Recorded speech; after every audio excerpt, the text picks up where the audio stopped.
একটা জাতি উন্নত হয় কিভাবে? ওই যে কিম জং উনকে দেখেন, চিনেন? কিম জং উনকে চিনেন? কোথাকার প্রেসিডেন্ট? তার দেশের মানুষ খাবার খেতে পারে না, আর সে মিসাইল বানায় বসে বসে। আর আমেরিকা পশ্চিমা থেকে ভয় দেখায়, ভয় দেখায় না? দেখেছেন? ওর ওই উত্তর কোরিয়া হামলা চালাতে হলে 100 বার চিন্তা করতে হবে পশ্চিমাদেরকে। হ্যাঁ, কারণ সে 8-10টা মুসলিম কান্ট্রির মতো না যাদের কাছে এরকম কোনো অস্ত্র নাই। কথা বুঝতে পারছেন?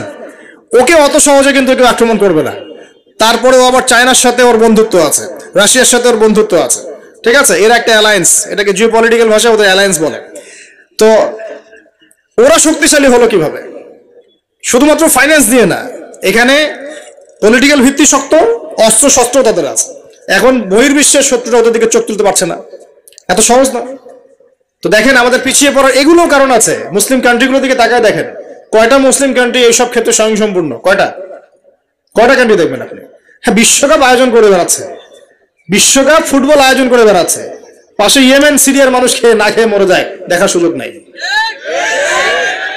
কি করছে? ওইখানে বেস ক্যাম্প দিয়ে রেখেছে পশ্চিমাদের জন্য, ওখানে বেস ক্যাম্প ঘাঁটি দিয়ে রেখেছে পশ্চিমাদের জন্য। এবং বহু মুসলিম কান্ট্রি যারা মানে আমাদের কাছে এখন আইডল হয়ে বসে আছে, ভিতরে ভিতরে ইহুদি খ্রিস্টানদের সাথে বন্ধুত্ব করে বসে আছে। তারা উঠতে বললে ওঠে, তারা বসতে বললে বসে, ওদের ইশারায় কাজ করে কি না? জিও পলিটিক্যাল ভিত্তি দুর্বল, ইকোনমিক ভিত্তি দুর্বল, ফাইন্যান্স দুর্বল, আর আমরা আধ্যাত্মিকত্ব তো দুর্বলই। তো সব মিলিয়ে এই যে 100 বছরে আমরা পিছিয়ে পড়লাম, এখানে 100টা কারণ খুঁজে বের করা যাবে, এত কারণ বলার সময় নেই। এখন প্রসঙ্গে আসেন, এভাবেই কি চলতে থাকবে না উত্তরণের কোনো পথ আছে? আমরা কি চাই যে আমরা সে আবার ওই ইসলামের সোনালী যুগে ফিরতে পারি? আমরা তো মনে হয় চাই না যে আবার ইসলাম ফিরে আসুক পরিপূর্ণরূপে।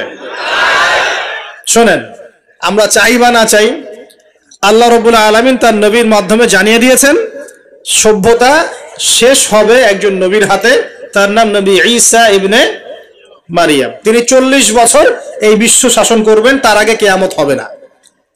এই যে আলামাতুস সাআ নিয়ে অনেক কথা আমি বলেছি, এটাও শুনে রাখেন, কিয়ামত হবে না ইনশাআল্লাহ যতদিন পর্যন্ত নবী ঈসা ইবনে মারিয়াম আবার না আসছেন এবং 40 বছর বিশ্ব শাসন না করছেন। তিনি কোনো দেশ শাসন করবেন না, পুরো বিশ্ব শাসন করবেন। চিন্তা করতে পারছেন? এখন কি মনে হয় যে মুসলিমরা এরকম জায়গায় যাবে আবারও? আসলে কিন্তু বাইরের চোখ দিয়ে মনে হয় না, কিন্তু সত্যি কথা কি, ইতিহাস এভাবেই টার্ন করবে। কিভাবে করবে, কার মাধ্যমে করবে আল্লাহ পাক জানেন, আমরা জানি না। আমরা যদি না পারি, আল্লাহ আমাদেরকে সরিয়ে দিবেন, সরিয়ে দিয়ে নতুন প্রজন্ম নিয়ে আসবেন। ওরা যদি না পারে, আল্লাহ ওদেরকেও সরিয়ে দিবেন, নতুন জেনারেশন নিয়ে আসবেন। তারাও যদি না পারে, আল্লাহ পাক কি বলছেন শোনেন। আল্লাহ পাক বলছেন সূরা মুহাম্মাদের মধ্যে, ওয়া ইন তাতাওয়াল্লাউ ইয়াস্তাবদিল কওমান গায়রাকুম সুম্মা লা ইয়াকুনু আমসালাকুম। তোমরা মুসলমানরা যদি না পারো, আমি ইহুদি খ্রিস্টান হিন্দু বৌদ্ধ তাদেরকে, কুফফারদেরকে হেদায়েত দিয়ে ইসলামে নিয়ে আসবো, তারা আমার হয়ে লড়বে ইনশাআল্লাহ। এটা আল্লাহ পাকের হিকমা। দেখছেন না দিন দিন মানুষ মুসলিম হচ্ছে না? দিন দিন বহু মানুষ মুসলমান হচ্ছে, কিন্তু দেখছেন এটা কিন্তু রেভলিউশন হচ্ছে, ইসলামের দিকে মানুষ আসছে। যত আক্রমণ হচ্ছে ইসলামের দিকে, তত বেশি মানুষ ইসলাম কবুল করছে, আলহামদুলিল্লাহ। আর আমরা পিছিয়ে পড়ছি। এই যে আমরা যে গরু খাওয়া মুসলিম হয়েছি, আমরা যে জুমার দিন নামাজ পড়া মুসলিম হয়েছি, আমরা মুসলিম পরিবারে জন্মগ্রহণ করে আব্দুর রহমান আব্দুর রহিম নাম নিয়ে বসে আছি, কিন্তু আসলে রহমানের বান্দার বৈশিষ্ট্য কি আমি জানি না। আল্লাহ পাক আমাদেরকে হেফাজত করুন, আমিন। হতাশ হব না আমরা ইনশাআল্লাহ। খালি একবার যদি তওবা করে ফিরে আসি, আল্লাহ পাক দুনিয়াও দিবে ইনশাআল্লাহ, আখিরাতও দিবে ইনশাআল্লাহ। খালি একবার বলতে হবে, আস্তাগফিরুল্লাহাল্লাযী লা ইলাহা ইল্লা হুয়াল হাইয়ুল কাইয়্যুম ওয়া আতুবু ইলাইহি। আল্লাহ, জীবনে যা পাপ করেছি মাফ করে দাও, আগামী জীবনে হায়াত রিজিকে বরকত দাও, এবং পুরো জীবন যেন ইসলাম পালন করতে পারি, প্রচার করতে পারি, প্রসার করতে পারি, মানুষের মাঝখানে দিনের ভালো কথা বলতে পারি, আল্লাহ পাক দিনের বিজয় যেন অংশ নিতে পারি, সে তৌফিক আল্লাহ পাক দান করুন। আল্লাহ পাক কবুল করার মালিক না? একটা কাপড় ধুতে 1 বালতি পানি লাগে, কিন্তু জীবনের সমস্ত গোনা ধুয়ে ফেলতে চোখের 1 ফোঁটা পানি যথেষ্ট ইনশাআল্লাহ। আল্লাহ পাক কবুল করুন, আমিন। কিভাবে উত্তরণ হবে? উত্তর 1 নাম্বার, ভাই 10টা পয়েন্ট বলবো, জাস্ট 10টা, জাস্ট বলে দিচ্ছি। বিস্তারিত ব্যাখ্যা আপনারা পরে নিজেরা স্টাডি করবেন। প্রথম কথা হচ্ছে, আমাদের সবাইকে তওবা করে ফিরে আসতে হবে। পারবো ইনশাআল্লাহ? আল্লাহ পাক বলেন, তুবু ইলাল্লাহি জামিআন আইয়ুহাল মুমিনুন। হে মুমিনগণ, তোমরা একসাথে ঐক্যবদ্ধভাবে আল্লাহর কাছে তওবা করো, আল্লাহ তোমাদেরকে সফল করবে ইনশাআল্লাহ তাআলা।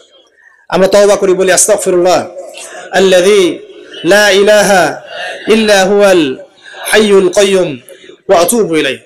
আমরা আল্লাহর কাছে তওবা করছি যে আমরা সারা জীবন যে পাপ করেছি আল্লাহ পাক যেন মাফ করে দেন এবং আমাদের নেক হায়াতে যেন আল্লাহ পাক বরকত দান করেন এবং আমাদেরকে পুরো জীবন যেন ইসলাম পালন করার তৌফিক দান করেন।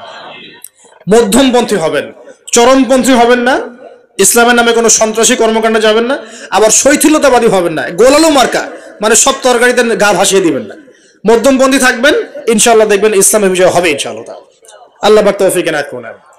এক নম্বর কাজ তওবা করে ফিরে আসা। দুই নম্বর, আমাদের সবাইকে দ্বীনের জ্ঞান চর্চা করতে হবে। রাজি আছেন ইনশাআল্লাহ? আল্লাহ পাক তৌফিক এনায়েত করুন, আমিন। তিন নম্বর, অবশ্যই জানা অনুযায়ী সবাইকে আমল করার চেষ্টা করতে হবে, নবীর সুন্নত বাস্তবায়ন করতে হবে। তৌফিক এনায়েত করুন আল্লাহ পাক, আমিন। আল্লাহ পাক আমাকে আগে তৌফিক দান করুন, এরপর আপনাদের সবাইকে তৌফিক দান করুন, যাতে করে আমরা দিনের 24 ঘন্টা প্রতিটা কাজ নবী সাল্লাল্লাহু আলাইহি ওয়াসাল্লামের সুন্নাহ মতো করতে পারি, আমিন। 4 নাম্বার, আমাদের সবাইকেই হালাল রিজিক খাওয়ার চেষ্টা করতে হবে। হালাল রিজিক অল্প হলেও এটাতেই তুষ্ট থাকতে হবে। যদি আমাদের 20,000, 30,000, 50,000 টাকায় মাস চলে যায়, বাইরের দিকে তাকার দরকার নাই। এটুকু সন্তুষ্ট থাকি, দুনিয়ার জীবন ইনশাআল্লাহ কেটে যাবে ইনশাআল্লাহ। যার একতলা বাড়ি আছে, 2 তলার স্বপ্নে বিভোর হওয়ার প্রয়োজন নাই। 5 তলা আছে, 10 তলার স্বপ্নে বিভোর হওয়ার দরকার নাই। যা আছে সন্তুষ্ট থাকেন, হালালে সন্তুষ্ট থাকেন, ইনশাআল্লাহ এতেই আল্লাহ পাক বরকত দেবেন ইনশাআল্লাহ। আল্লাহ পাক কবুল করুন, আমিন। আল্লাহ পাক ধনী হতে নিষেধ করেন নাই, অর্থ উপার্জন করতেও নিষেধ করেন নাই, কিন্তু মালের হকটা আদায় করতে হবে। আত্মীয়দের হক, পরিবারের হক, প্রতিবেশীর হক, যাকাত, ওসর, ফিতরা, দান সদকা, এই যে দিনের জন্য ব্যয় করা রিজিক থেকে, এগুলো আদায় করলে আপনি ধনী হতে কোনো সমস্যা নাই। বরং উসমান গনি রাদিয়াল্লাহু আনহু কি করেছিলেন, তাবুক যুদ্ধের দিন 30,000 সৈন্যের মধ্যে 10,000 সৈন্যের দায়িত্ব একাই নিয়েছেন। সুবহানাল্লাহ। 3 মাসের যুদ্ধ, মানে 3 মাসের পথ, যাওয়া আসা 3 মাসের পথ। ওই সময় তো এত ফাস্ট ছিল না। 3 মাসের যাওয়া আসার রাস্তা, 30,000 সৈন্য, 1/3 খাওয়া পরা অস্ত্র শস্ত্র সব দায়িত্ব নিয়েছেন একজন ব্যক্তি, উসমান রাদিয়াল্লাহু আনহু। তাহলে কত বড় ধনী ছিলেন চিন্তা করে দেখি একটু। কিভাবে ধনী হয়েছেন? সুদ খেয়েছিলেন না ব্যবসা করেছেন? এই দেখেন, ইয়ামহাকুল্লাহু রিবা ওয়া ইউরবিস সাদাকাত। আল্লাহ পাক সদকায় বরকত দেন, রিবাকে ধ্বংস করে দেন। আর যারা সুদখোর তারা বলে ইন্নামাল বাইউ মিসলুর রিবা, সুদ আর ব্যবসা একই জিনিস তারা বলে। আল্লাহ পাক বলছেন ওয়া আহাল্লাল্লাহুল বাই'a ওয়া হাররামা রিবা। আল্লাহ পাক সুদকে হারাম করেছেন, ব্যবসাকে কি করেছেন? হালাল। উসমান রাদিয়াল্লাহু আনহু ব্যবসায়ী ছিলেন, ব্যবসা করে দেখেন কি করেছেন, আলহামদুলিল্লাহ। দুর্ভাগ্য, একটা দুঃখজনক, যে নিজের টাকা খরচ করে রুমা কূপ করে দিয়েছেন, সেই কূপ থেকে মানুষ তাকে শেষ বয়সে পানি পান করতে দেয় নাই, জানেন? এই হলো ইসলামের ইতিহাস। প্রিয় ভাইরা, হালাল খাওয়ার চেষ্টা করে আল্লাহ পাক তৌফিক এনায়েত করুন, আমিন। 4 নাম্বার। 5 নাম্বার হচ্ছে আমাদের পরিবারটা গড়তে হবে আদর্শ পরিবার। আমাদের পরিবারের মধ্যে বেইসলামী কোনো কিছু স্থান দেওয়া যাবে না। দেশ রাষ্ট্র বিশ্ব কই যায় যাক, নিজের পরিবার আগে। আমার ছেলে কি করছে, মেয়ে কি করছে, স্ত্রী পর্দা করে কিনা, বাসায় তালিম আছে কিনা, বাসায় সবাই নামাজি কিনা, এই বিষয়গুলো খেয়াল রাখতে হবে। একদম গা ভাসিয়ে দিবেন না, ছেলেকে স্মার্টফোন দিয়েছেন, ব্যাস ছেলে বড় হয়ে গেছে। মেয়েকে বাইরে বের করে দিয়েছেন, কোথায় যাচ্ছে কি করছে খোঁজ নিচ্ছেন না, এগুলো খারাপ। অ্যাক্সিডেন্ট হয়ে যাবে, পরে আফসোস করে পস্তায় লাভ হবে না। আল্লাহ পাক বোঝার তৌফিক দেন। স্ত্রীকে নসিহত করবেন, বাসায় তালিম, আপনি বাসায় কর্তা, বাসায় হাদিসের বই নিয়ে আপনি পড়তে বসবেন, স্ত্রীকে নিয়ে বসবেন, মেয়েকে নিয়ে বসবেন, ছেলেকে নিয়ে বসবেন, বসে আপনি হাদিসের বই পড়বেন, তারা শুনবে, আপনি কোরআন পড়বেন, তারা শুনবে। পারিবারিক তালিম চালু করতে হবে। আল্লাহ পাক তৌফিক দান করুন।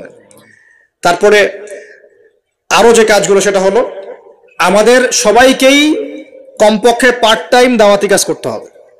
ফুল টাইম না হোক, কমপক্ষে পার্ট টাইম সবাইকে দাওয়াতি কাজ করতে হবে। রাজি আছেন ইনশাআল্লাহ? দাওয়াতি কাজ করতে গেলে 2টা সুন্নত। 1, সৎ কাজে আদর্শ করতে হবে, অসৎ কাজে নিষেধ করতে হবে। শুধু সৎ কাজে আদেশ করলাম, অসৎ কাজে নিষেধ করলাম না, এই দাওয়াতে খুব একটা ফল হবে না। এই দাওয়াতে কি হবে, দুনিয়ার জীবনে কোনো বালা মুসিবত আসবে না।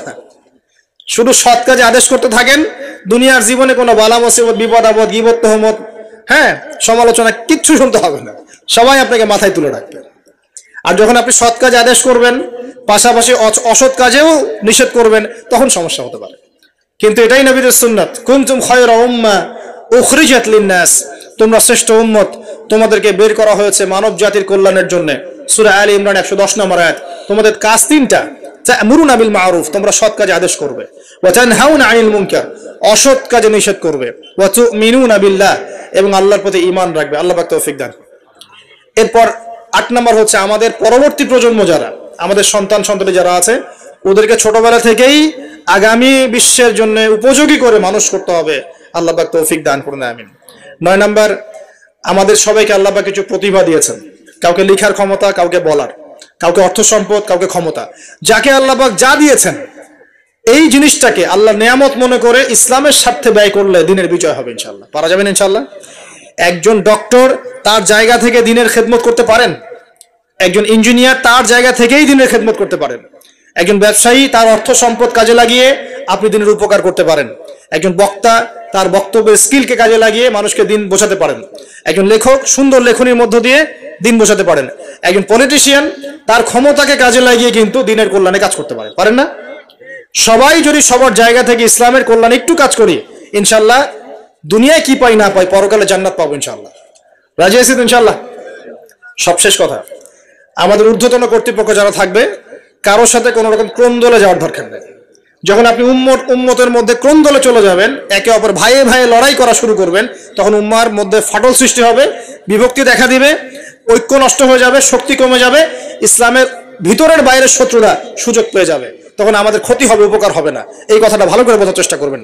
আল্লাহ পাক আমাদেরকে বলেছেন নসিহত করতে, উত্তম নসিহত করতে, যেন তারা ভুলটা বুঝতে পারেন। আমাদের কাজ ফাযাক্কিরিন মা আনতা মুযাক্কির, তুমি উপদেশ দাও, তুমি শুধু উপদেশ দাতা। লাস্তা আলাইহিম বিমুসাইতির, তুমি কারো প্রতি দারোগা নও, জোর করে চাপিয়ে কিছু করার দরকার নাই, কিছু করতে হবে না। সত্যকে সত্যরূপে উপস্থাপন করবেন, মিথ্যাকে মিথ্যারূপে উপস্থাপন করবেন। মানবে কি মানবে না, কে গ্রহণ করবে করবে না, এটা সম্পূর্ণ তাদের ব্যক্তিগত ব্যাপার। যদি করে আল্লাহ পাক দুনিয়ায় সম্মানিত করবে, পরকালে করবে ইনশাল্লাহ। যদি না করে তার ফয়সালা আল্লাহর হাতে, আমাদের দায়িত্ব শেষ। আল্লাহ রাব্বুল আলামিন আমাদের সবাইকে কথাগুলো বোঝার এবং আমল